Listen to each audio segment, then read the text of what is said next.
Hola, ¿qué tal? Espero se encuentren bien. Mi nombre es Pamela Valles, soy adjunta de la clínica y hoy les voy a compartir un poco de información sobre niñez migrante. Bien, vamos a comenzar con definir el término niño o niña. Ahora bien, si bien la Convención Americana sobre Derechos Humanos no va a precisar en ninguna de sus disposiciones qué se debe entender por niño o por niña, la Corte Interamericana de Derechos Humanos, en su jurisprudencia, siguiendo los criterios del artículo 1 de la Convención sobre los Derechos del Niño, aquí como detengo porque es importante saber que la Convención sobre los Derechos del Niño es un instrumento muy, muy importante para determinar los alcances y el contenido del famoso Corpus Juris sobre niñez. Bueno, la Corte, a partir de este instrumento internacional, va a considerar como niño o como niña aquella persona que no ha cumplido los 18 años, salvo que esta persona haya alcanzado la mayoría de edad conforme a la legislación de su estado. También hay que tener en cuenta que esta preferencia por utilizar el término niño o niña, como va a señalar Elisa Ortega en su libro sobre estándares internacionales sobre niñez, se debe a que este término niña niña se prefiere al de menor de edad, por cuanto este último término, el de menor de edad, tiene una connotación muy negativa y la cual, a criterio de esta autora, se exacerba en los contextos migratorios. Otros dos términos que también son necesarios de saber en el contexto de una migración es el término de niño o niña no acompañado y el término de niña o niño separado. El primero, el de niño o niño no acompañado, se refiere, con este término nos referimos al caso de niño o niña que está separado de ambos padres o de otro familiar y no está bajo el cuidado parental de quien, conforme a la legislación del Estado, debería ejercer dicha responsabilidad. El término niña o niño separado, en cambio, nos estamos refiriendo a un niño o niña sí separado de ambos padres, en eso sí hay similitud con el niño no acompañado, pero en este caso perdón, no estaría separado de otros familiares. Ahí está la diferencia con acompañado. En acompañado, reitero, perdón, en no acompañado, reitero, los niños y las niñas están sí separados de ambos padres, pero también de cualquier otro familiar o de cualquier otra persona que conforme a la legislación debería estar a cargo de sus cuidados parentales. Dicho esto, ahora hay que referirnos un poco a la situación particular de vulnerabilidad en la que todo niño o niña se encuentra, ¿no? Y para eso vamos a acudir a la jurisprudencia de la Corte Interamericana. La Corte en su jurisprudencia te va a decir, mira, los niños y niñas sufren diversas formas de discriminación en su condición de niño, pero también estas formas de discriminación o violencia que van a sufrir también van a responder a la intersección de esta condición de niño con otros factores, como por ejemplo el factor de género. Y eso lo podemos ver en el caso de las niñas, ¿no? Por ejemplo, la violencia o la discriminación que esas niñas van a sufrir va a verse siempre enmarcada y potenciada debido a la condición de ser mujer. Otro factor de vulnerabilidad lo encontramos justamente en el tema del curso y de la clase, que es en el contexto de la migración.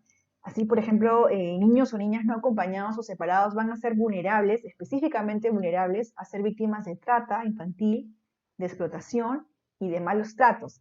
Y aquí la Corte vuelve a remarcar el hecho, la cuestión de género, ¿no? O sea, hay dos factores, género y también el factor de migración, y va a señalar que las niñas, por ejemplo, no acompañadas o separadas van a ser particularmente vulnerables frente a la explotación sexual y laboral.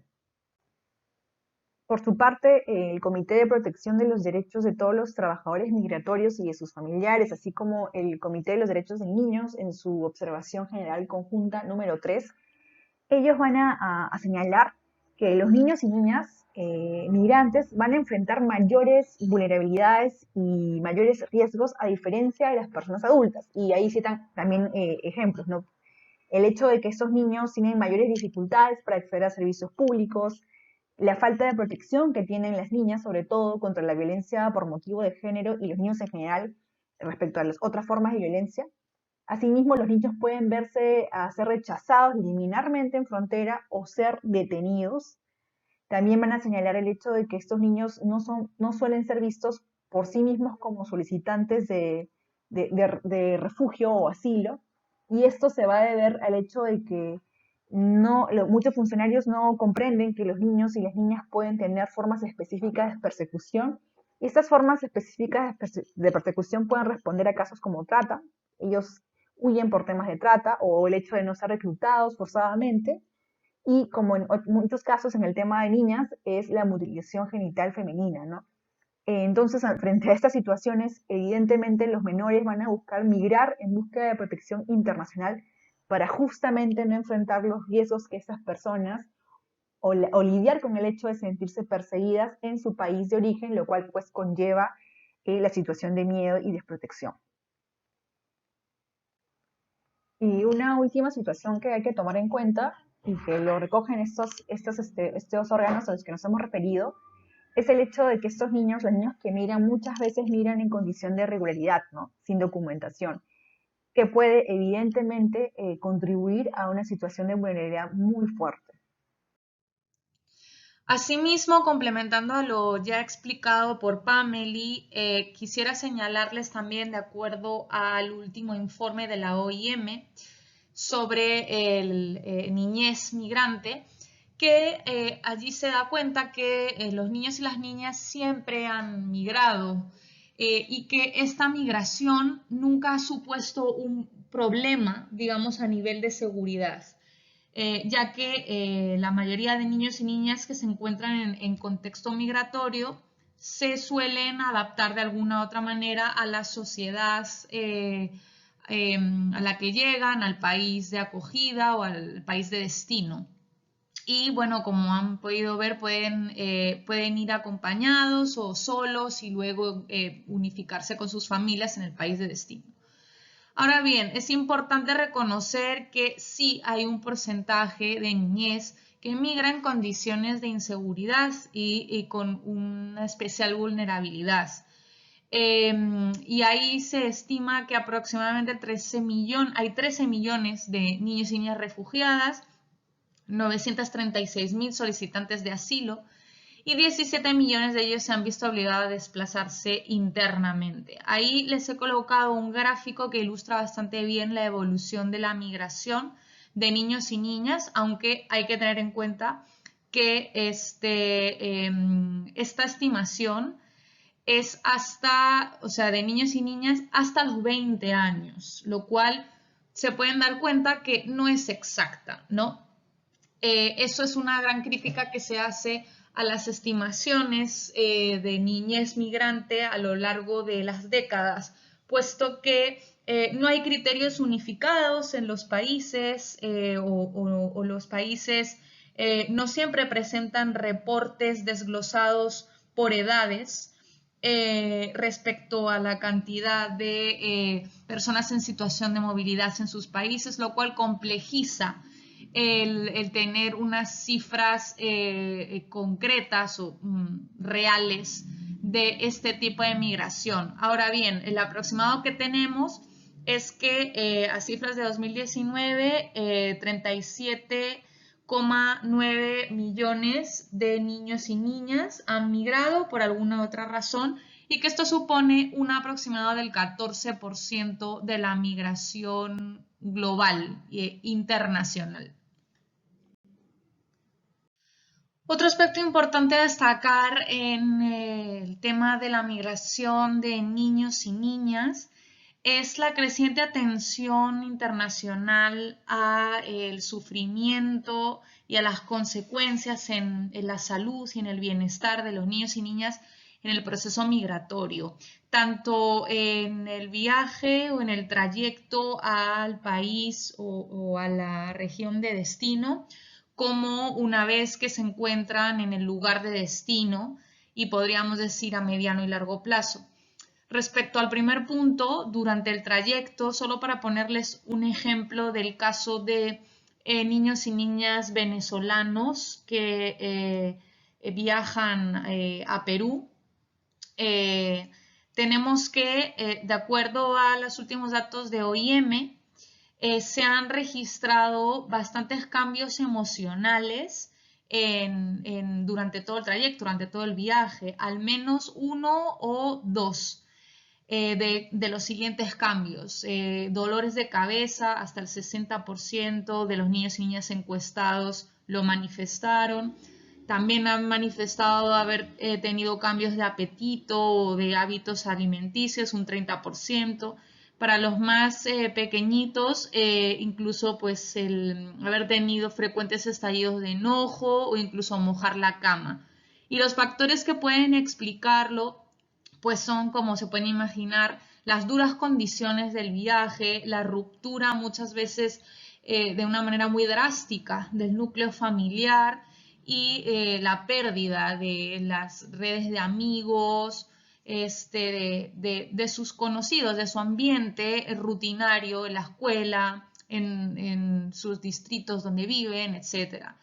Y a mediano y largo plazo podemos decir que esta afectación a su salud mental y al bienestar se ve favorecido por políticas enormemente restrictivas que existen en algunos países que separan a los padres o a los familiares que viajan con niños y niñas en las fronteras de los países de destino. O que los separan incluso mediante procedimientos de expulsión, como es por todos y todas conocido el caso de Estados Unidos. Y lo ejemplifica muy bien una foto que, bueno, fue viral por todo el mundo, que ganó un concurso internacional importante en el año 2019, de una niña llorando mientras su mamá estaba siendo registrada por un funcionario de control migratorio de la frontera entre México y Estados Unidos y probablemente iban a ser separadas. Y otro aspecto que trae consecuencias negativas y de sufrimiento a los niños y niñas son los prolongados trámites administrativos que retrasan incluso por años la reunificación con sus padres o sus familiares en el lugar de destino y que muchas veces ni siquiera se logra concretar. A pesar de batallar por mucho tiempo esta reunificación, a veces no es posible y ustedes van a poder ver en el documental Nacido en Siria un ejemplo o varios ejemplos muy concretos de estas políticas, de este modus operandi de los estados.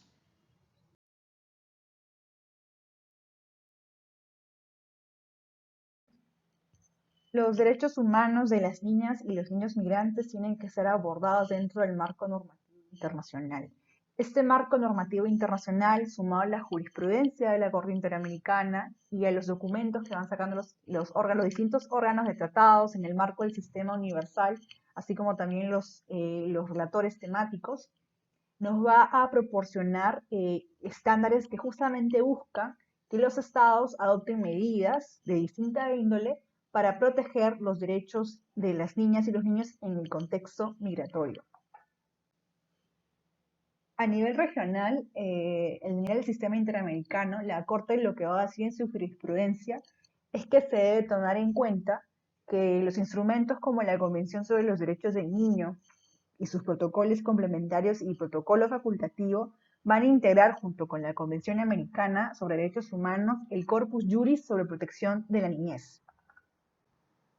Por lo que la Corte nos va a decir que al momento de interpretar el artículo 19 de la Convención Americana, que es una de las disposiciones que están referidas a las medidas de protección, mejor dicho, a las obligaciones de los estados con respecto a los niños, la Corte nos va a decir que cuando el artículo 19 nos dice que todo niño tiene derecho a las medidas de protección por su condición de niños, por parte de la familia, la sociedad y el Estado, los alcances y el contenido de este artículo 19 tiene que ser interpretado a la luz de los instrumentos ya mencionados, ¿no? La Convención sobre los Derechos del Niño y sus protocolos complementarios y protocolo facultativo y también considerando el resto de disposiciones de la Convención Americana. Así la Corte nos va a decir que este artículo 19 no solamente otorga una protección especial a los derechos que reconoce la Convención Americana, sino que en específico contiene la obligación de los estados de adoptar medidas de protección requeridas por su condición de niño. Es decir, estas medidas que el Estado adopte deben ser especiales o mucho más específicas que las que, por ejemplo, el Estado adopta para las personas adultas. Y evidentemente no solamente van a abarcar temas civiles y políticos, sino también lo relacionado a los otros derechos como los famosos DESC. Por tanto, a criterio de la Corte, el artículo 19 de la Convención Americana debe entenderse como un derecho adicional y complementario. En general, dentro de los estándares de protección de la niñez a nivel de la región latinoamericana, a nivel del sistema interamericano, se va a encontrar, o sea, mejor dicho, se reconoce 4 principios rectores que tienen que ser aplicados transversalmente a toda situación que involucre a una niña o a un niño, la condición que tenga, migrante o no. Estos 4 principios son el principal y más importante, el de no discriminación, en el que básicamente la obligación de los estados es respetar y asegurar los derechos de cada niño y niña sujeta a su jurisdicción sin ninguna distinción. El siguiente es el interés superior del niño, el cual pues es básicamente el derecho de estos niños a que se considere y se tenga en cuenta de manera primordial su interés, ¿no? En todas las medidas o decisiones que puedan afectarles o que estén involucrados, tanto en la esfera pública como en la esfera privada. El tercer principio rector es el derecho a la vida, supervivencia y desarrollo. Y el cuarto principio rector es el derecho a ser oído y participar en todo procedimiento que les afecte, ¿no? Básicamente es la obligación de los estados de garantizar que estos niños puedan expresar su opinión libremente, ¿no? Y que evidentemente su opinión sea considerada. La aplicación de los 4 principios rectores al contexto de la migración va a conllevar a una obligación general. Y esta obligación general consiste, ¿no?, según la Corte Interamericana, a partir de su opinión consultiva 21, en el hecho de que toda política migratoria y en general cualquier decisión que el Estado vaya a adoptar relacionada al ingreso o permanencia de estos niños o a la detención, expulsión o deportación de sus padres por razones migratorias, a que se evalúe, determine, considere y protege el interés superior del niño. Así, bajo el marco de esta obligación general, la Corte va a reconocer que estos niños, o nos va a decir en la opinión consultiva 21, que estos niños tienen derecho a buscar y recibir asilo por sí mismos, ¿no? Es decir, estos niños por sí mismos pueden solicitar el reconocimiento de la condición de refugiado, sean estos niños no acompañados o separados, ¿no? En esa línea, efectivamente, para que estos niños puedan acceder a estos procedimientos de asilo o de refugio, los estados no deben impedirles su ingreso, así como tampoco les puede exigir documentos que estos niños no estén portando en ese momento, ¿no? Asimismo, y aquí retomamos un poco mejor dicho, que recuerden un poco el tema del principio de no devolución, porque en este caso también los estados no pueden devolver a estos niños a su país de origen, salvo dicha devolución esté justificada en el interés superior, ¿no? Otra obligación que destaca la Corte Interamericana en su opinión consultiva es la obligación de adoptar un procedimiento de identificación de necesidades de protección. Es decir, ni bien se detecte al niño o niña que haya ingresado al país, se tiene que iniciar una evaluación inicial que permita determinar la identidad del niño o niña, su edad, si se trata de un niño no acompañado o separado, su nacionalidad, o si es apátrida o está en riesgo de apatridia, su situación particular de vulnerabilidad, y esto va a permitir, por ejemplo, saber si ese niño es víctima de trata, víctima de explotación o sometido a trabajo infantil. Y también va a permitir que los funcionarios obtengan información que les permita a ellos evaluar si estos niños requieren de algún tipo de protección internacional, sea bajo el Estatuto de la Patria o el Estatuto Internacional de Refugiado, ¿no? Como también evaluar la adopción de alguna medida de protección en el marco del Sistema de Protección Nacional de la Infancia. Y aquí retomo lo que señalan los comités de protección de los derechos de todos los trabajadores migratorios y de sus familiares y el Comité de los Derechos del Niño en su observación general conjunta número 4, en el que ellos nos dicen que es importante recordar que debe ser el sistema de protección de la infancia el responsable de asumir la protección de estos niños migrantes, porque hay que recordar que son niños antes que migrantes. Ahora, volviendo al procedimiento de identificación de necesidades de protección, como a cualquier otro procedimiento, le son aplicables las garantías mínimas del debido proceso, las cuales evidentemente deben ser adaptadas a la infancia y deben tomar en consideración los 4 principios rectores. ¿Esto qué implica? Implica que los niños y niñas migrantes deben contar con personal calificado, ¿no?, en temas de infancia, que en caso estos niños el idioma no sea el castellano, que contengan un intérprete o un traductor, y asimismo también se les tiene que brindar a estos niños información clara y entendible conforme a su desarrollo, ¿no? En el caso de los niños no acompañados o separados, se debe procurar la Un punto que ubicación me de su estaba familia. olvidando en esta evaluación inicial es el tema de la determinación de la edad, ¿no? Y aquí tomo en consideración los dos casos que vio el Comité de los Derechos del Niño, de dos niños migrantes de entre 13 y 14 años, en el cual encontró responsabilidad internacional a España. Básicamente los casos, bueno, como digo, eran similares y se trataron de que las autoridades españolas no aceptaban los documentos de identidad oficial de sus países de origen, así como tampoco tomaron en consideración y aceptaron la tarjeta de identidad que les había brindado los consulados, ¿no? Y como no, para ellos estos documentos no eran válidos para certificar la edad de estos niños, lo que querían llevar a cabo estas autoridades es el procedimiento de determinación de la edad. Pero el problema es que este procedimiento que las autoridades querían llevar a cabo incluía pruebas médicas como el examen óseo o el examen dental, ¿no? Y esas pruebas no siguen pues criterios científicos, sus resultados son falibles. Por lo que esos niños se negaron a ser sometidos a estas pruebas y esto sirvió para España como justificación para declararlos mayores de edad. Asimismo, el comité encuentra que los niños pues en ningún momento fueron asistidos por algún tutor o representante legal y vieron también otras omisiones al debido proceso, ¿no? Y esto lleva a que el Comité de Derechos del Niño en sus dos dictámenes diga que para determinar la edad no solamente se debe tener en cuenta el aspecto físico, sino también el psicológico, ¿no? Y remarcó que se debe seguir criterios científicos. En esa línea nos va a decir pues el comité es que no se debe recurrir justamente a estos métodos que llevó España, que es el análisis de huesos y el examen dental. También señaló el comité que debe darse el beneficio de la duda a la persona, y si la persona señala que es niño o niña, debería tratársela como tal, ¿no? En caso la persona se niegue a realizarse pruebas médicas, dicha negativa no debe justificar la declaratoria de mayoría de edad, como hizo España, ¿no? Ahora, este procedimiento, como cualquier otro procedimiento, nuevamente, le es aplicable a las garantías mínimas del debido proceso, ¿no?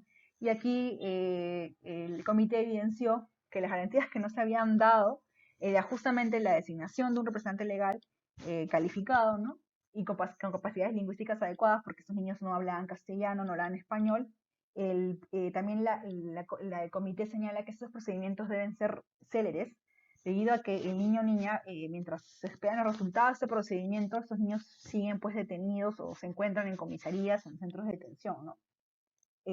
Otra cosa que también señaló es que también se deben tener en cuenta los factores culturales y de género y también la posibilidad de que estos niños puedan recurrir a apelar los resultados. ¿Y por qué? Porque en realidad el resultado de esta evaluación tiene una importancia vital y una consecuencia jurídica tremenda, ¿no? Lo que va a darte el resultado es que lo que va a determinar es que este niño pueda acceder al sistema de protección de la infancia o si no, tiene que ser tratado como adulto, ¿no? Y eso implica ser sometido a un procedimiento migratorio sancionatorio que puede implicar muchas veces la expulsión por justamente violar las leyes migratorias. Recoger en el derecho internacional sobre la niñez migrante es que ninguna decisión que adopte el Estado va a conllevar a la detención de los niños, sea por su situación migratoria o por la situación migratoria de sus padres, ¿no?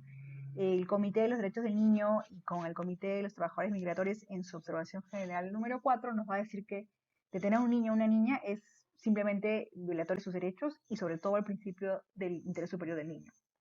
Y lo que va a hacer es que los estados, lo que va a decir es que los estados no deben aplicar las detenciones y que más bien deben asegurar que no se estén llevando a cabo, ¿no? También, asimismo, va a decir que los comités, que el Estado no puede justificar la detención de un niño o una niña por el hecho de que quieren mantener unida a la familia y no quiere que estos se separen, ¿no? Este principio de interés superior del niño también va a tener un impacto en los procesos de expulsión o deportación en el que están sujetos los padres de estos niños. ¿Y por qué? Porque la Corte nos va a decir, a la luz del derecho a la unidad familiar, que los estados están obligados a que la decisión que se tome respecto a la separación familiar por la expulsión o deportación en razón de la condición migratoria, ya sea de un padre o de los dos, considere siempre el interés superior dentro de este análisis, esta evaluación. Este principio de interés superior del niño también va a tener un impacto en los procesos de expulsión o deportación en el que están sujetos los padres de estos niños. ¿Y por qué? Porque la Corte nos va a decir, a la luz del derecho a la unidad familiar, que los estados están obligados a que la decisión que se tome respecto a la separación familiar por la expulsión o deportación en razón de la condición migratoria, ya sea de un padre o de los dos, considere siempre el interés superior dentro de este análisis, esta evaluación. Y finalmente, y ya para cerrar la clase, respecto a los niños o niñas no acompañados o separados, los comités, ambos comités a los que me vengo refiriendo, ellos son enfáticos en señalar que estos niños tienen derecho a recibir la protección del Estado en forma de cuidados alternativos, ¿no? Sabemos ya con la definición que aprendimos en la segunda lámina que es un niño no acompañado y que, no es, y que es un niño separado. Lo que va a decir el comité y los comités en sí es que estos estados deben garantizar a los niños y los niños no acompañados o separados los mismos tipos de cuidados alternativos que el Estado asegura para los niños en general, ¿no? Entonces también, evidentemente, al momento de adoptar qué cuidado alternativo es el más adecuado para estos niños, se tiene que evaluar el interés superior del niño. Asimismo, nos va a decir el comité nos va a dar no va a recomendar ciertos parámetros que tienen que seguir los estados para la adopción de estas medidas de atención y alojamiento. Va a decir que los estados deben mantener unidos a los hermanos y hermanas. Evidentemente, esta situación de atención y alojamiento no debe significar una privación de libertad. Se debe hacer o mantener una supervisión periódica constante, ¿no? A fin de que estos niños no estén sufriendo de abusos dentro de estos centros de alojamiento o residenciales y que efectivamente están accediendo a servicios básicos o ejerciendo sus derechos humanos, ¿no? Lo mismo que dice que en todo momento también deben tener en cuenta la opinión y siempre mantenerlos informados de cualquier medida que adopte o cualquier situación que se pueda dar en el marco de estos procedimientos.